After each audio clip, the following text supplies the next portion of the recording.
शुरू खातमुन नबीयीन सल्लल्लाहु अलैहि वसल्लम के खालिक और मालिक के बाबरकत नाम या अल्लाह के साथ जो रहमान भी है और रहीम भी। अस्सलाम वालेकुम नाज़रीन, मुझे मियां इमरान अरशद कहते हैं और आप देख रहे हैं प्रोग्राम पाकिस्तान पूछता है।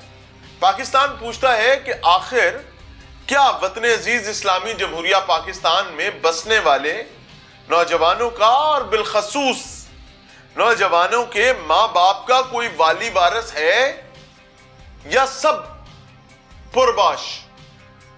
जो बच्चे परदेस मुलाजमत के लिए या काम के लिए जाते हैं, क्या हमारा दफ्तर खारजा या उन मुमालिक में मौजूद एम्बेसीज किसी काम की भी हैं या सब पुरबाश। पाकिस्तान पूछता है कि क्या अगर कोई बच्चा या बच्ची बैरून मुल्क किसी मुश्किल में फंस गए हैं, मझधार में फंस गए हैं, तो उनकी मुआवनत की जिम्मेदारी किसी की है या फिर सब पुरबाश। आज से तकरीबन 2 महीने पहले टीम पाकिस्तान पूछता है ने एक प्रोग्राम किया जिसमें एक बाप आहू बका करता, सिसकियां लेता, तकलीफ से अटा नजर आ रहा था। उसका बेटा उसके घर के सुहाने ख्वाबों की तकमील के लिए उनको परवान चढ़ाने के लिए परदेस का सफर करता है, थाईलैंड जाता है और फिर उसको थाईलैंड में चाइनीज माफिया की जानिब से उचक लिया जाता है और उचक कर उसको बर्मा पहुंचा दिया जाता है। बर्मा में उसको किडनैप कर लिया जाता है और घर से रैंसम मांगा जाता है, यानी भत्ता मांगा जाता है और जानवरों से उसके साथ सलूक किया जा रहा होता है। हम एक प्रोग्राम करते हैं, रियासती इदारों से बिलखसूस मोहसिन नकवी साहब से दरखास्त करते हैं कि बराए करम अपने इन प्यारों का पता करें। सब नकम्मे, सब नठल्ले इकट्ठे हुए थे, कोई उसकी मदद के लिए नहीं पहुंचा। आज अल्लाह का शुक्र है, अल्हम्दुलिल्लाह अला कुल्ले हाल, वो बच्चा हमारे सामने मौजूद है। उसका वालिद, एक तस्वीर में आपको उसकी उस दिन की तस्वीर है जहां वो मुरझाया, वो अपने मुस्तकबिल से खौफजदा, आने वाले कल के खतरात को लेकर चेहरा उतरा हुआ, उदासी से सरशार, और आज माशाल्लाह हशाश बशाश। उस दिन भी आंखों में आंसू थे, आज भी आंखों में आंसू है।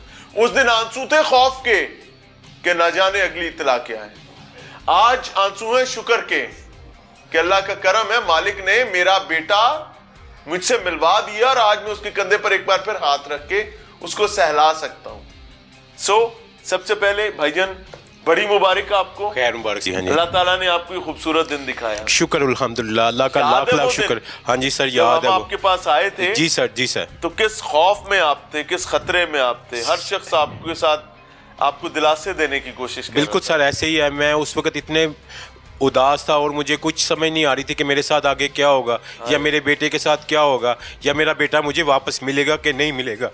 ये मुझे टेंशन थी बहुत ज्यादा। कोई उम्मीद पर नहीं आती। हाँ जी, कोई सूरत नजर नहीं आती। नहीं सर, ऐसे ही था। और फिर मेरे अल्लाह ने मौजज़ा हाँ अल्हम्दुलिल्लाह, मेरे अल्लाह ने मौजज़ा दिखाया और मेरा बेटा आ गया। इसको हुकूमत नहीं लेके आई, बता देता हूं, हुकूमत ने तीला भी तोड़ के दौरा नहीं किया, लेकिन थाईलैंड में मौजूद एम्बेसी ने उससे टिकट जारी करने के बदले उससे वीडियो जरूर बनवाई है कि वीडियो बना के दो कि थाईलैंड में हमारी एम्बेसी, पाकिस्तान की एम्बेसी ने क्या कमाल शाहाना घोड़े दौड़ाए हमारे लिए, और घोड़ों के खुर जो है वो घस गए हैं दौड़ दौड़ के, और वो हमें कमाल महारत के साथ बर्मा के तंगो तारीख गलियों में से निकाल कर तो पाकिस्तान पहुंचा रहे हैं। पूरी बात बताऊंगा, लेकिन उससे पहले एक लम्हे के लिए इन साहब की आज से 2 महीने पहले की गुफ्तगू आपके हुजूर पेश कर रहे हैं। पुत्र कितने खड़ा है जी? बेटा थाईलैंड भेजा सी जॉब वास्ते, लेकिन उन्होंने उतो अगवा करके मैं मार लै गए ने। थाईलैंड दा लारे च किवें फसे सो? बस वो बच्चे क्योंकि आजकल काफ़ी मसलन इत्थे कोई जॉब नहीं सही उन्हें मिली, तकरीबन इन ड्राइव चलाना रहा कोई 6 माह साल, फिर उस तो बाद एक सर्वो कंपनी में जॉब की कोई 3-4 माह, उत्थे भी कोई हल नहीं, कामयाबी नहीं आई। फिर वो बच्चे ने मजबूर होकर बाहर दी ट्राई करनी शुरू कर दी थी। वीज़ा किन्ने लगा के दिता? वीज़ा इस्लामाबाद उन्होंने दोस्त ने लगवा के दिता। नाम है उनका? हादी, अब्दुल रहमान हादी है, लेकिन वो भी उन्हें नाल गया है, वो भी इस टाइम उथे ही फंसे हुआ है। जो म्यांमार में किन के पास है, कौन सा माफिया है जिनके पास ये काम? चाइनीज माफिया और थाईलैंड माफिया है, उनके पास है। दफ्तर खारजा ने अब तक क्या मुआवनत? सर दफ्तर खारजा में मैंने पिछले माह दरख्वास्त दी थी फॉरेन ऑफिस में, लेकिन कोई जवाब नहीं मिला सर, अभी तक कोई जवाब नहीं मिला। बिल्कुल, हाँ जी बिल्कुल, हाँ जी बिल्कुल सर, ऐसे ही। हाँ, वो रद्दी की टोकरी में चली गई मेरी दरख्वास्त मेरे बेटे की। कोई तो जवाब आया होगा सर? कोई रिस्पॉन्स नहीं आया। कितने दिन हो गए माँ ने पुत्र नहीं तकिया ते प्यो ने पुत्र नहीं देखा? तकरीबन कोई 2 माह होने वाले हैं। खो पैंदी है बहुत ज्यादा। इन लगता है कि टेडी च कोई शय खड़ी गई है? बहुत ज्यादा, दिन रात हर टाइम। बेटे दी उम्र की सी? 22 से 23 साल। ਵੱਡਾ ਸੀ ਕਰਦਾ? हाँ जी। ਪਿਓ ਦਾ ਮਾਂ ਬਣਨ ਚ? हाँ जी, वो चाह रहे सी कि शायद मैं घर दे हालात चेंज कर दा। हाय, कितने पुत्र ने? 2 बेटे ने। बस आखिरी दफ़ा बस उसे जब भेजा है, उसको ऐतल कुर्सी पढ़ के उसके ऊपर फूक मार के बस भेजा था। बच्चे दी अम्मा की कहती है? बच्चे दी अम्मा ते हर टाइम रोंदी है, हर टाइम सुबह शाम। जब भी नमाज पढ़ती है बाद में दुआ करती फिर रोती है उसके लिए। अच्छा, को मारा पीटा तो नहीं बच्चे को? सर वो जॉब उधर 16 से 18 घंटे जॉब ली जाती है बच्चों से, और जो जॉब स्कैम, हाँ जी स्कैम, हाँ जी सर, और जो काम नहीं करते या मसलन वो कहते हैं कि हमने नहीं अब कर सकते, हम थक गए हैं या जो मसला है, फिर उनको मारते भी हैं, पीटते भी हैं, और उसके अलावा ये 19 लीटर की पानी की बोतल ये अपने वो कंधों पे खड़ा करने के लिए, हाँ तकरीबन वो कैंडा 2-2 घंटे उन्हें खड़ा किया जाता है, सजा दी जाती है। अगर फिर भी ना कोई हो तो फिर उन्हें करंट भी लगाया जाता है।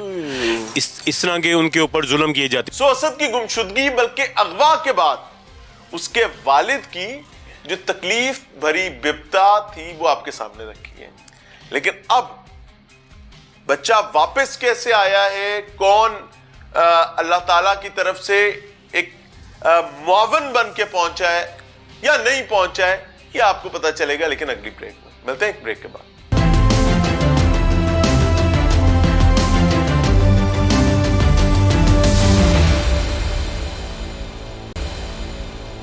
नाज़रीन, प्रोग्राम में एक बार फिर से खुशामदीद। माँ बाप, वो जो मछली को पानी से निकाल दिया जाए तो वो जिस तरीके से तड़प रही होती है, ये मेरे साथ जो साहब बैठे हैं, अभी इनकी एहलिया से भी मिलवाऊंगा, ये इसी तरह तड़प रहे थे। क्यों?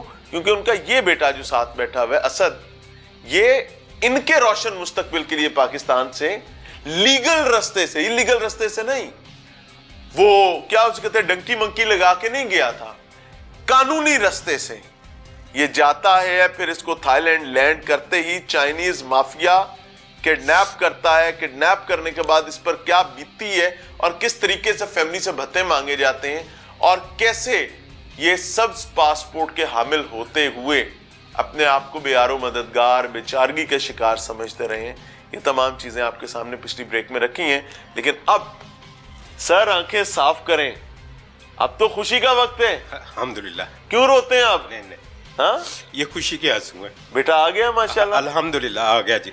जब बेटे की इत्तला आई कि अब बेटा पहुंचने वाला है, क्या जज्बात है? सर बहुत ज्यादा खुशी हुई थी, अल्लाह का लाख लाख शुक्र अदा किया था कि अल्लाह तूने ही मेरे बेटे को वापस लेके आया, अल्लाह, और तेरे अलावा कोई नहीं ला सकता था मेरे बेटे को, क्योंकि मैंने इतनी कोशिशें की थी हुकूमत के मुख्तलिफ अदारों में, लेकिन मेरी कोई सुनाई नहीं। चाइनीज माफिया कितने पैसे मांगता था बच्चे को छोड़? सर चाइनीज माफिया पता करवाया था 45 लाख रुपए से लेके 40 लाख तक। वो चाइनीज कोई लेडीज थी, वो मांग रही थी कि इतने पैसे लूंगी और फिर आपके बच्चे को छुड़ाया जाएगा।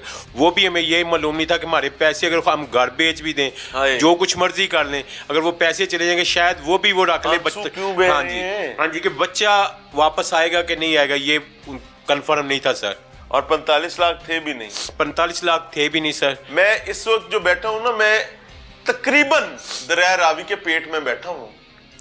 ये जिस घर में मैं बैठा हूं, मैं लिटरली, ये सैलाबी इलाके हैं। अगर आज दरिया रावी में पानी आएगा तो मेरे ख्याल से इन घरों में आधा आधा घर आपको पानी में नजर आएगा।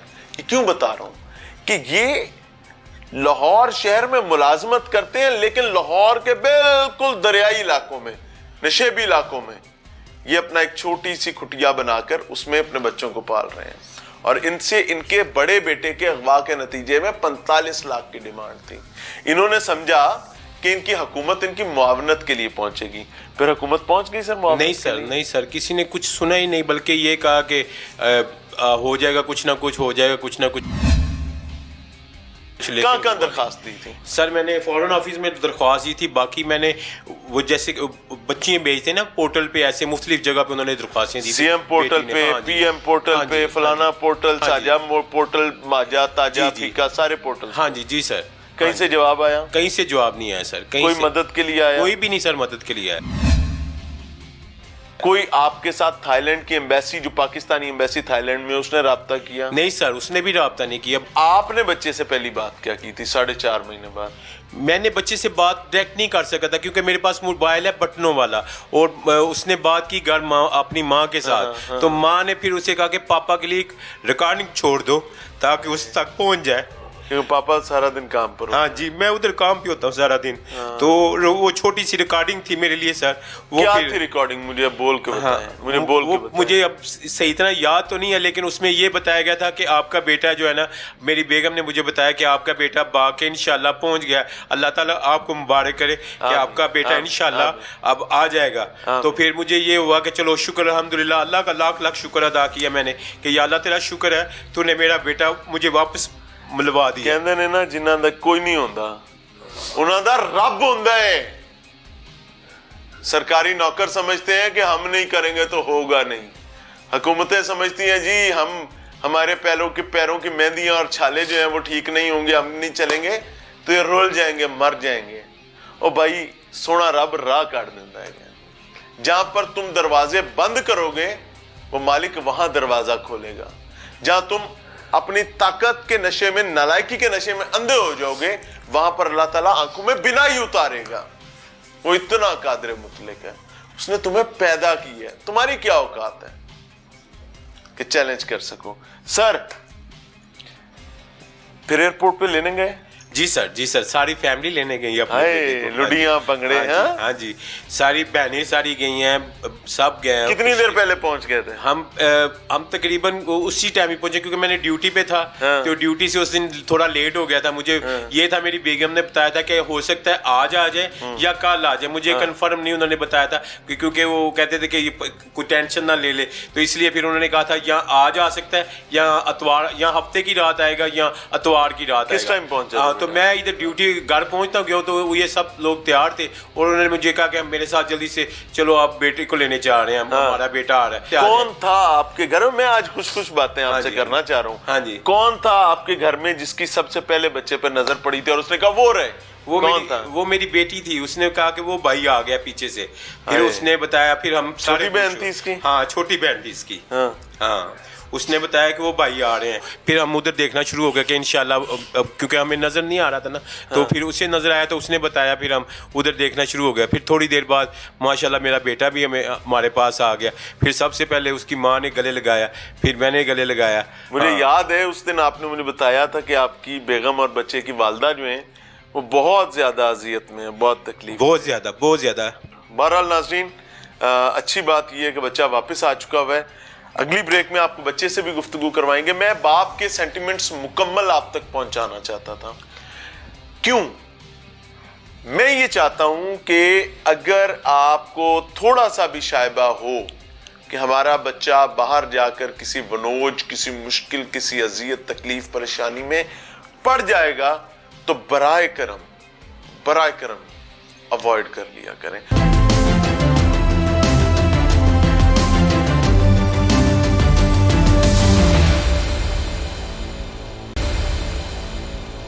नाज़रीन, प्रोग्राम में एक बार फिर से खुशामदीद। मेरे साथ असदुल्लाह की वालिदा मौजूद हैं और ये वो खुशबख्त माँ है जिसने अपने बेटे को गवा कर, वो कहते हैं ना, हाथ से निकल गया।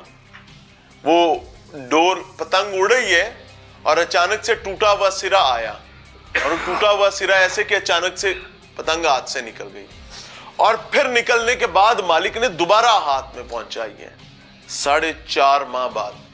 अस्सलाम वालेकुम। वालेकुम अस्सलाम। बहुत मुबारक हो। खैर मुबारक भाई। आपके खामद बहुत परेशान थे जी।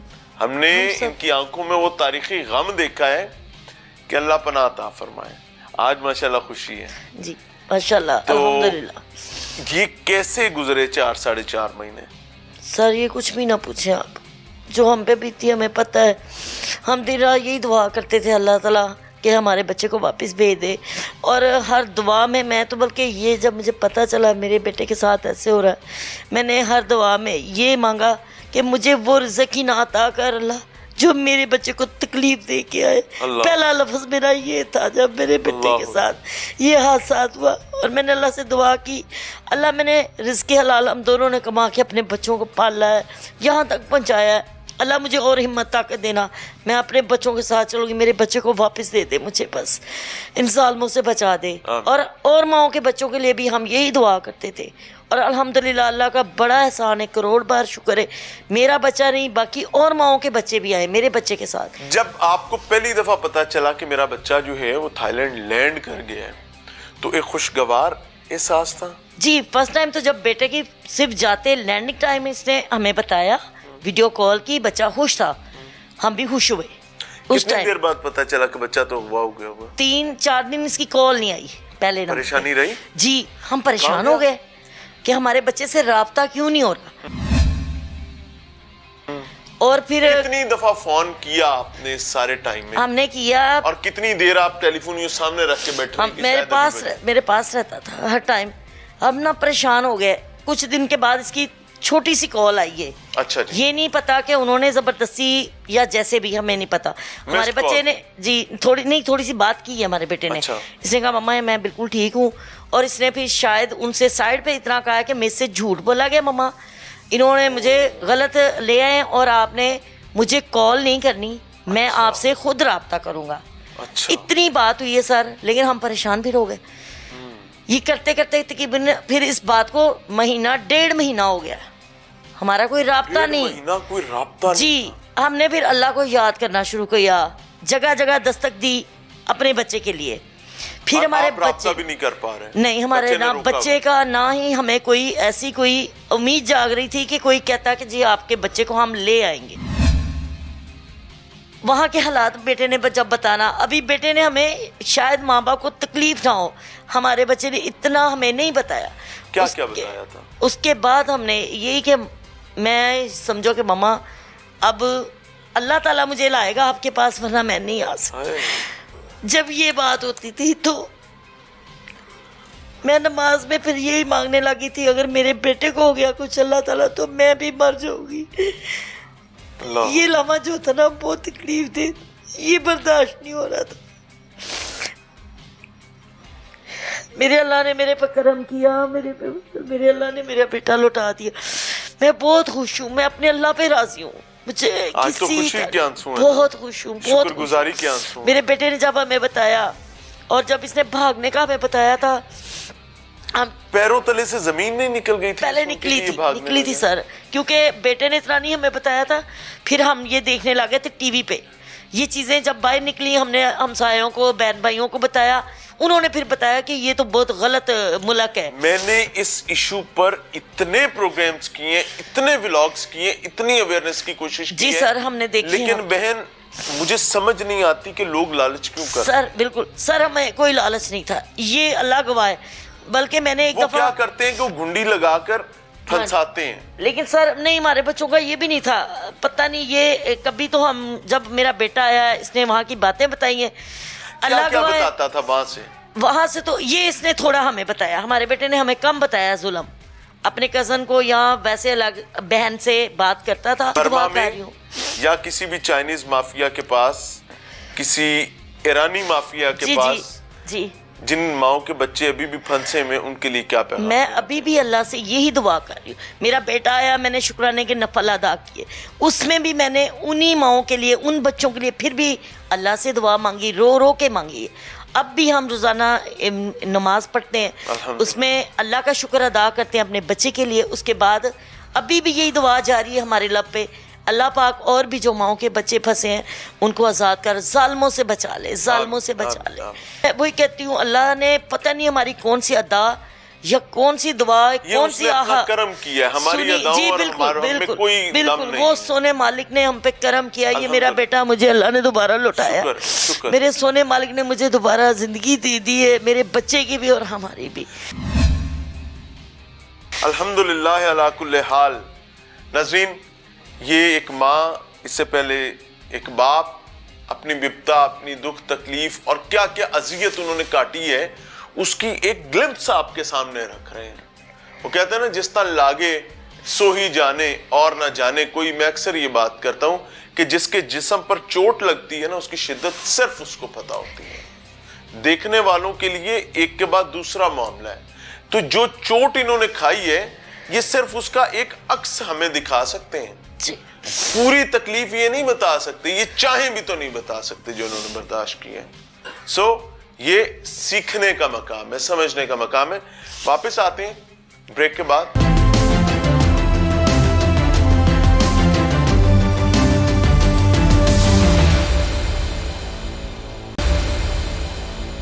नाज़रीन, प्रोग्राम में एक बार फिर से खुशामदीद। मेरे साथ इस घर का हीरो असदुल्लाह मौजूद है। ये वो असदुल्लाह है जिसके हवाले से हमने 2-2.5 माह पहले आपके सामने मामला रखा था। और मैं हीरो क्यों कह रहा हूं कि इस बच्चे के जाने से इस घर में तारीकी हो गई थी, इस खानदान में तारीकी हो गई थी। और फिर मालिक इसको जब वापस लाया है तो रोशनियां साथ लेकर आया। और शुक्र अल्लाह का ये है कि वो अपने नैन परान सलामती के साथ वापस आए हैं। उसका ईमान सलामत है, उसके नैन परान सलामत है। बहुत बहुत मुबारक हो सद। ये माँ और बाप आपके दाएं बाएं, बुढ़ापा, और बुढ़ापे में एक जानिब जहां इनको आपसे ये तवक्को बंदी थी कि असद अब हमारा सहारा बनेगा, इनको 4-4.5 माह सिर्फ तारीकी इनके सर पे मंडलाती रही है। बाहर जाना कैसे हुआ और कहाँ गए थे? बाहर जाना ऐसे हुआ था कि मुझे ना थाईलैंड के लिए जॉब्स की ऑफ़र आ रही थी। मैं दुबई के लिए भी देख रहा था और थाईलैंड के लिए भी देख रहा था। कहाँ से देख रहे थे? मैं टेलीग्राम के ऊपर एक ग्रुप बने हुए थे जहाँ पे जॉब्स आती थी। वहाँ पे थाईलैंड के हवाले से जॉब्स थी और दुबई के हवाले से जॉब्स थी। जो थाईलैंड की जॉब्स थी उनकी ज़रा सैलरी ज़रा अच्छी थी, हैंडसम अमाउंट पे वो अच्छे पे कर रहे थे। वो डॉलर्स में वो बता रहे थे कि $1,000, $800, $900 और $1,500 और मे बी मोर। और जो दुबई की थी वो दिरहम में थी कि 1500 दिरहम, 1200 दिरहम, तो ऐसे। तो दिरहम के मुताबिक डॉलर ज़्यादा था, तो मैंने प्रेफर किया कि थाईलैंड जाना ज़्यादा बेहतर रहेगा। वैसे भी थाईलैंड एक टूरिस्ट कंट्री है, तो वहाँ पे मैंने समझा कि ये ज़्यादा सेफ़ है कि वहाँ पे टूरिस्ट आते जाते रहते हैं, तो इतना मुश्किल नहीं होगा मुझे भी वीज़ा मिलना। राब्ता किया? हाँ जी, मैंने राब्ता किया, मैंने इंटरव्यू दिया उनको। क्या सैलरी उन्होंने आपको? उन्होंने मुझे ऑफर की कि $1,500 हम सैलरी देंगे आपको। कॉल सेंटर के लिए? नो कॉल सेंटर के लिए नहीं था। उन्होंने बताया था कि अमेज़न का वेयर हाउस है हमारे पास। अमेज़न के वेयर हाउस के लिए $1,500? $1,500 उन्होंने सैलरी देंगे। $1,500 कितने बनते हैं जी? 1500 पाकिस्तानी 3-3.5 लाख रुपए बनते हैं। 3-3.5 लाख। और आपने तो फर्ज तौर पे सोचा होगा यार 3-3.5 लाख में से अगर मैं $500 भी खर्च कर लूं और $1,000 भी भेज दूं तो वो I can change the game. Yes. और ये बुरी बात नहीं है किसी भी नौजवान को, ये हक है जी कि वो इस किस्म का ख्वाब देखे। अब आपने जाने का रास्ता कौन सा चुना था? अब मैंने जाने का रास्ता ये चुना था। उन्होंने कहा था कि आपने ना ऐसे करना कि विजिट वीज़ा लेना है, विजिट वीज़ा लेके आपने इधर हमारे पास आ जाना है। जब हम आपको, क्या आपको यहाँ पता नहीं चला कि विजिट वीजे पर अगर बुला रहे हैं तो इसका मतलब है कंपनी 2 नंबर है? नहीं, क्योंकि मैंने ना, कंपनी तो वर्क वीजे पर बुलाती है। वर्क वीजे पे बुलाती है, ये तो मुझे विजिट वीजे पर मगर वो कह रहे थे कि हम जैसे आप इधर आ जाएंगे हम आपके पेपर्स वगैरह लेके हम आपको वर्क वीज़ा दे देंगे 6 मंथ का। समझ नहीं आई कि ये डॉज कर रहे हैं? डॉज का नहीं मुझे पता चला, क्योंकि उन्होंने वो अगली बात बता दी हुई थी कि हम आपको वर्क वीज़ा देंगे। मैंने पूछा, मैंने कहा हमने सिर्फ। अब आप वहाँ पहुँच गए जी, कितना पैसा लगाया? जब मैं वहाँ पहुँचा मैंने वीज़ा वगैरह कितना पैसा लगा? वीज़ा वगैरह खुद लिया था, टिकट वगैरह उन्होंने करवा के कितना पैसा लगा इसमें? कोई मेरा और मेरे दोस्त का, क्योंकि हमने दोनों दोस्तों ने एक साथ दिया था वीज़ा, तो मेरे दोस्त का, मेरा और मेरे दोस्त का मिला के 2.5 लाख लगा था हमारा बस। अब 2.5 लाख में कोई बंदा थाईलैंड पहुंच जाए और उसको पता चले कि जनाब मैंने वहां जाके काम करना, और तो फिर वो लुड़ियां डालेगा, भंगड़े डालेगा, वो कहेगा भाई लोशे लोशे मजे हो गए। It is a fact. वो यही सोचेगा। और उन्होंने भी यही सोचा, इवेंचुअली वहां पहुंच गए जी। अब अगवा कैसे हुआ? जब मैं वहाँ पहुंचा ना एयरपोर्ट एयरपोर्ट से उनके पास मेरी तस्वीर थी इमिग्रेशन वाले बंदे की। इमिग्रेशन वाला बंदा आया, मैं जैसे एयरपोर्ट से बाहर आया हूँ, मैं बल्कि आगे की तरफ चला गया था। तो मैं जब वहाँ से वापस आया ना, मुझे मिल नहीं रहा था बैगेज एरिया कहाँ पे, बैगेज कहाँ से कलेक्ट करने, मुझे नहीं पता था। मैं पहले जो कन्वेयर बेल्ट होती है जहाँ से लगेज लेते हैं अपना, तो उसने मैं पीछे को आ रहा था, ठीक है, मैं खो गया था एक साहब से कहने। मैं वापस आया हूँ, उससे मुझे देखा, दूर से उसने इशारा किया, मुझे बुलाया। मैं जैसे उसके पास गया, उसने एक तस्वीर ली है, तस्वीर लेके मुझे कहा जाके इमिग्रेशन क्लियर करो। मुझे इमिग्रेशन काउंटर पे ले गया वो शख्स, उसने मेरी इमिग्रेशन क्लियर करवाई है। और उसके बाद मुझे कहा वो आगे जो वहाँ पे लगेज के पास जो अपना लगेज लो। जब मैं वहाँ लगेज के पास गया हूँ, वहाँ पे मैं एक देखा वो स्वीपर वहाँ पे खड़ा हुआ था पहले से, जो वहाँ पे एयरपोर्ट साफ नहीं करते, सफाई करने वाला, वो वहाँ पे मेरे इंतजार में पहले से खड़ा था मेरे लगेज के पास। यानी थाईलैंड में स्वीपर तक और एयरपोर्ट के इमिग्रेशन के लोग तक चाइनीज और बर्मन माफिया के हाथों बिके हुए हैं। It is a thing to ponder about जी। उसके बाद जब मैंने वो उसके साथ मैं लगेज, उसने मेरा कैरी किया, उसने मुझे हाथ भी नहीं लगाने दिया मेरे लगेज को। वो मेरे साथ गया सीधा एक गेट पे एयरपोर्ट का बड़ा वीआईपी प्रोटोकॉल है जी, वो पूरा वीआईपी बन के आया। हाँ जी, पूरा वैसे जैसे वीआईपी का माहौल होता है कि वो आपके इर्द गिर्द लोग फिर रहे हैं और आपको प्रोटोकॉल दे रहे हैं। आपको पता कब चला कि मैं तो बर्मा में आ गया हूँ? मुझे असल में जब उन्होंने नदी क्रॉस कराया, तब सामने ही एक कैंप बना हुआ था, एक फैक्ट्री टाइप कह लें, एरिया कैंप बना हुआ था, जिन कैंपों में बल्कि मैं रह के वही वाला कैंप वहाँ था। मुझे लगा शायद अच्छा चले, ये मेरा लगता है ये मेरी कंपनी आ गई अब, तो फाइनली मैं वहाँ पहुँच गया हूँ। मुझे ऐसा लगा अंदर से, क्योंकि वो एक बड़ी सी जगह बनी हुई थी, कमरे थे, काफ़ी ज़्यादा AC लगा हुआ था। मैं लगा शायद ये कैंप है या ये वो जगह है जहाँ पे मुझे ये लाना चाह रहे थे। ये वेयर हाउस है अमेज़न का, जहाँ पे मुझे लेके आना चाह रहे थे। आपको पहली दफा टफ टाइम कब मिला? मुझे पहली दफ़ा टफ टाइम तब मिला जब मैंने काम करना शुरू किया। और जब वो काम क्या था? काम स्कैमिंग थी, काम उन्होंने स्कैमिंग करवानी शुरू की। कि आपने वो आईडीज पर लोगों के अकाउंट्स खाली करवाने जी, किसी को लड़की बन के, और हम लड़की बन के बात किया करते थे लोगों से। उन्होंने हमें पहले ट्रेनिंग दी इस चीज़ की पूरी, क्योंकि जब मैं आवाज़ कैसे निकालते? नहीं, आवाज़ नहीं निकालते। उन्होंने एक ट्रेनिंग इसलिए दी, ट्रेनिंग दी स्क्रिप्ट की। उन्होंने एक स्क्रिप्ट सॉफ्टवेयर खुद ही आपके सॉफ्टवेयर खुद ही निकालता था। नहीं तो वहाँ पे लड़कियाँ जो फिलीपींस से आई हुई थी लड़कियाँ, उन्होंने लड़कियाँ भी बुलाई हुई थी।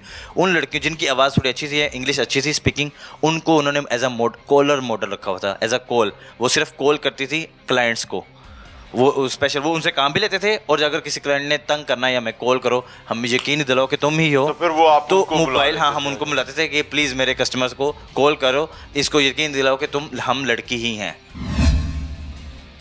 क्या सजाएं देते थे? सजाएं सर वो ये देते थे कि 19 लीटर की जो बोतल है वो कंधे पर रखवा के 2 से 3 से 4 घंटे, या जब तक उनका दिल चाहे वो तब तक रखवा सकते, हत्ता के रखवा के खड़ा करते रहते, कुछ नहीं करना, सिर्फ खड़े रहना है। और मैंने खुद देखा है, यहाँ तक कि इथोपियंस हमारे ऑफिस में बहुत ज़्यादा थे। मैंने खुद देखा है एक लड़के को 4 घंटे तक बोतल उठवाई थी, और उसका ये पीछे से ये जो होता है, ये गर्दन के पीछे वाला हिस्सा, ये उभर के बाहर आ गया था, ये फूल गया था। जैसे कोई मनका नहीं बन जाता किसी के, जैसे किसी को बीमारी होती है और उसकी यहाँ पे चीज़, ये कंधा फूला होता है, ऐसे सर उसके यहाँ पे गर्दन के पीछे वो सूज के सारा मांस इकट्ठा हो गया था और वो फूल गया था।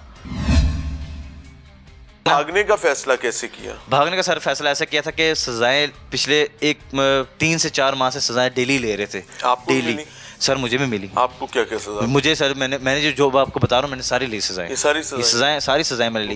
भूखे भी रहे, हलाल हराम वहाँ नहीं, वहाँ पे कोई नहीं थी सर, भी पका, वहाँ भी पकता था। एक ही उन्हीं खानों में वहाँ पे खाना जो पकता था ना, वो पहली बात है हमारे खाने के लिए नहीं था, वो चाइनीज़ फूड था। अब हम एक हलाल घराने से ताल्लुक़ रखने वाले इस्लाम ही लोग, हम वो कैसे खा सकते हैं? पहली बात है। तो हमने वो उस खाने से हमने भूखा रहना ज़्यादा बेहतर समझा। जब भाग रहे थे जी, वो बताएं। जब भाग रहे थे तो ज़हन में ये सबसे पहली बात ये थी कि जो हमारे साथ फिलीपाइंस के लोग थे ना, उनका भी बाहर, हर एक का कोई ना किसी का रब्ता था, उनका NGO के साथ रब्ता था। उनकी NGO कहती थी हम अंदर नहीं आ सकते, अगर आप किसी तरह बाहर आ सकते हैं तो बताएं, हम आपके आगे खड़े होकर मदद करेंगे। उनकी NGOs यहाँ तक कहती थी। मगर उन्होंने कहते थे उनके थाई NGOs नहीं थाई NGOs, यहाँ अदर नेशनलिटी USA की भी NGOs थी और एम्बेसी थी उनकी, फिलीपाइंस की एम्बेसी के साथ भी रब्ता था। वो कहते थे एम्बेसी हम अंदर नहीं आ सकते, हमें आना अलाउ नहीं है, हमें परमिशन नहीं मिल रही अंदर आने की। चाइनीज टेरिटरी बनी हुई है जी। ये गोल्डन ट्रायंगल की बात है, ये गोल्डन ट्रायंगल से अंदर से आया हूँ। तो उन्होंने कहा आप बाहर आ जाएं उस कैंप से किसी तरह, वहाँ से हम आपको बचा लेंगे, मगर उस कैंप में हम नहीं आ सकते। हत्ता कि हम बॉर्डर भी क्रॉस नहीं कर सकते, आपको बॉर्डर क्रॉस करना पड़ेगा। जब हम भागे हैं, हम निकल गए, उनके हदूद से हम निकल गए हैं, उनसे हम लड़ के किसी तरह भाग के निकल आए। मगर जब बॉर्डर के करीब गए ना, तो नहीं, उनके हाथ, यही बात है, उनके हाथ में असला नहीं था, उनके पास सिर्फ स्टिक्स थी और हथकड़ियाँ थी। वहाँ पे दूबदू लड़ाई भी हुई तुम लोग? हमारी लड़ाई हुई सर। हम जब भागे ना तो हमारे सामने ही जो गार्ड खड़े थे ना, कुछ 4-5 जो खड़े थे, उनसे हमें लड़ना पड़ा और यकीन है मैंने खुद एक गार्ड के मैंने सिर पे मैंने खुद एक डंडा मारा। उन्होंने हमला किया? हमने हमला किया, ऐसे हम कहूँ, हमने हमला, क्योंकि हम उस टाइम भागने वाले थे और उनके हमने जेहन में नहीं था कि ये हम पे हमला करेंगे, और ना ही उनको ये पता था कि हम भागने वाले हैं। मगर उनको कहीं ना कहीं खदशा हो गया था कि शायद यहाँ पे कुछ होने लगा, क्योंकि काफ़ी लोग 50-60 लोग हम एक कमरे में जमा हो गए थे। वो कमरा भी बहुत बड़ा था, हॉल टाइप था जहाँ पे हम जमा हो सकते। अच्छा, अब वहाँ से भागकर आपने वो नदी अबूर की? नहीं, नदी नहीं अबूर कर पाए हम सर। क्यों? क्योंकि जब हम भागे ना, हम अपने कैंप से तो बाहर निकल आए, मगर हम जो नदी के ऊपर बॉर्डर की आर्मी थी, जिसको DKB आर्मी कहते हैं। DKB army. अच्छा जी। DKB बर्मन आर्मी है जी, बर्मन आर्मी है सर। ये उसके हवाले उससे उनके हाथों में पकड़े गए और हथकड़ी लगा के काफ़ी, और हमें घसीट के कहते हैं, जैसे घसीट के हमें जेलों तक लेके गया और जेलों में डाला गया। जब वहाँ से हम निकले हैं और एक दिन अगले ही दिन उन्हीं गार्ड्स ने आके हमें पायोडीन लगाई, हमें दवाइयाँ दी, हमें पानी दिया, हमारी टेक केयर करनी शुरू कर दी, आप कह लें। ठीक है, ठीक एक दिन बाद अब आप गवर्नमेंट की नज़र में आ गए। हाँ, पहले आप गवर्नमेंट, क्योंकि हम भाग चुके थे और वो हमारा बाहर राब्ता था। हम NGOs को पता था, से निकल गए, NGOs को पता था, प्रेशर था, हम तो उन पे प्रेशर था, तब उन पे प्रेशर आ चुका था। जब आप थाईलैंड पहुंचे हैं तो थाईलैंड में पाकिस्तानी एम्बेसी जो पाकिस्तान की थाईलैंड में थी, उन्होंने आपके साथ क्या सलूक किया? सर, जब हम पहली बात है, जब हम थाईलैंड हमें वो किया जा रहा था, उन्होंने हमें थाईलैंड के हवाले कर रहे थे। DKB आर्मी का मैं कहूँगा कि वही हैं जो वहाँ से उस बंदे को निकाल सकते हैं जो वहाँ पे फंसे हुए हैं। दूसरी बात, जब उन्होंने हमें थाईलैंड के हवाले कर दिया तो उन्होंने 3 से 4 दिन में 300 से 350 बंदा इकट्ठा किया, और सबसे पहले हम 50 वहाँ पे पहुँचे थे, हम भागने वाले जो थे 50 हम पहुँचे थे। बाद में उन्होंने फिर 200-250 बंदा कहीं किसी और कैंपों से निकाल के ला के हमारे साथ इकट्ठा किया। 3 दिन के 4 दिन के बाद हमें थाईलैंड के हवाले कर दिया। सर, जब हम थाईलैंड पहुँचे तो हमें पुलिस स्टेशन लेके जाया गया। जब हम पुलिस स्टेशन गए ना, तो यकीन करें वहाँ पे फिलीपींस और ये इथोपियंस और घाना और पता नहीं कौन कौन सी जो अदर कंट्री हैं, जो कह लें थोड़ी लो कंट्री आल्सो, उनके नाम भी पहले लिए गए, और उनके काफ़ी एम्बेसीज के एम्बेसडर्स भी वहाँ पे थे, मौजूद थे। मगर हमारा, यकीन करें, हमारा सेकंड लास्ट नाम पे पाकिस्तानी का नाम लिया गया, सेकंड लास्ट पे। और हम तो सोच रहे हैं, यहाँ तक सोच रहे हैं कि शायद हमारा नाम ही नहीं होगा, शायद उनको पता ही नहीं होगा कि हम भी हैं यहाँ पे, बच के आए हैं या नहीं आए, यकीन करें। और हम वहाँ पे एम्बेसी का नुमाइंदा, हम सर कोई भी नहीं था वहाँ पे, सर कोई भी नहीं था। हम वहाँ पे लवारसों की तरह वहाँ बैठे हुए थे, हमें एक कुर्सियों पे बैठा दिया था और लवारसों की तरह हमने अपने फॉर्म सारे खुद फिल किए, हर एक चीज़ खुद फिल की। हत्ता कि वहाँ पे जो NGO वाली थी लड़की, एमी विलर उसका नाम है, मैं उसका बहुत शुक्रिया अदा करता हूँ। वो बहुत अच्छे, उन्होंने बहुत उन NGOs की काफ़ी ज़्यादा इनमें हमारे थी नहीं, वो USA की हैं, वो USA बिलोंग करती हैं और USA की NGOs हैं वो, जिन्होंने हमारे पीछे वर्क किया सारा कुछ, उनका मैं शुक्रिया अदा करता हूँ। उन्होंने हमारी तस्वीरें खींच के, हमारी फाइल्स की तस्वीर खींच के हमारी एम्बेसी को भेजी। Thank you very much boy, and many congratulations to you and your family that you people are together now once again. लेकिन मैं सिर्फ इतना कहना चाहूँगा, शहबाज तेरी परवाज से जलता है ज़माना। ये मियाँ साहब ने कहा था, मियाँ नवाज शरीफ साहब ने। मियाँ साहब, आप अब प्राइम मिनिस्टर हैं और आपकी प्राइम मिनिस्टरशिप में लोगों के ये हालात हैं, आपके सामने रखे हैं।